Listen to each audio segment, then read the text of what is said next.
On the 29th of December 2015, just before 5 o'clock, the Tadcaster bridge collapsed. I'm Don Mackay. I'm the Mayor of Tadcaster Town Council. I'm also a Selby District Councillor. The combination of flooding, very high flooding, in my personal opinion, reading between what the agencies are saying, particularly Environment Agency and North Yorkshire, I think at the end of the day there's probably some lack of effort over quite a number of years and ultimately, in my personal opinion, negligence.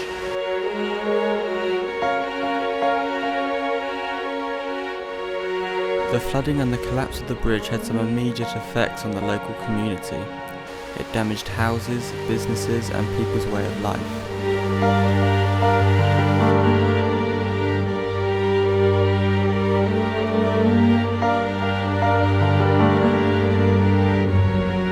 I'm David Bewley. I'm the owner of the ink shop in Tadcaster. We had nearly 4 feet of water in the building from the Boxing Day flooding.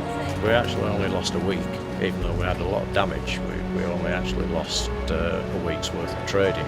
But the effect of the bridge has been an even bigger issue because we've got very little through traffic, and half of our trade comes from the east side of Tadcaster, and it's much harder for them to come by car to this side than it is to go to places like York.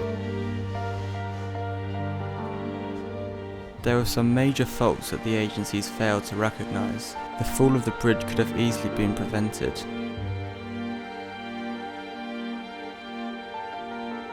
I'm Brian Percival. By profession I am a chartered quantity surveyor, an arbitrator and a mediator. The bridge collapsed through negligence. That it had not been adequately inspected and maintained. Certainly the causation was that the foundations collapsed because of scour. The past surveys on it that did reveal in April last year that there were some minor cracks under there. Minor cracks, well those minor cracks have now turned out to be something horrendous, and I would have thought at the time when they were doing the survey they would have spent some money on filling the cracks, pressure grouting them and stabilising it. This didn't happen. There is an awful lot of grit sand in this river, and it is the grit sand that acts as a turbulence and scours out the relatively soft limestone. The cost of repairs, which I believe probably equate to about £3.75 million. It is the overnight reduction in the value of property. People who've got domestic properties can't sell them. People who've got domestic properties like I have, we can't let them. So overnight, that was a huge devaluation in the properties. The third element is the consequential loss on the business.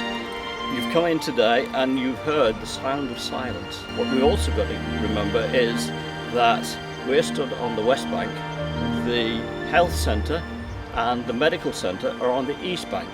Now that's a major inconvenience to people. Sainsbury's are decimated.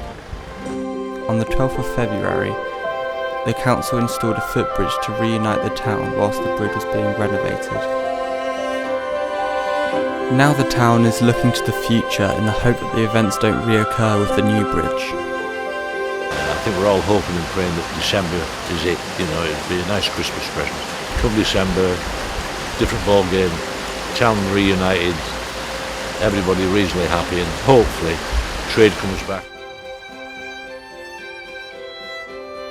Big community spirit, and I'm really proud of it.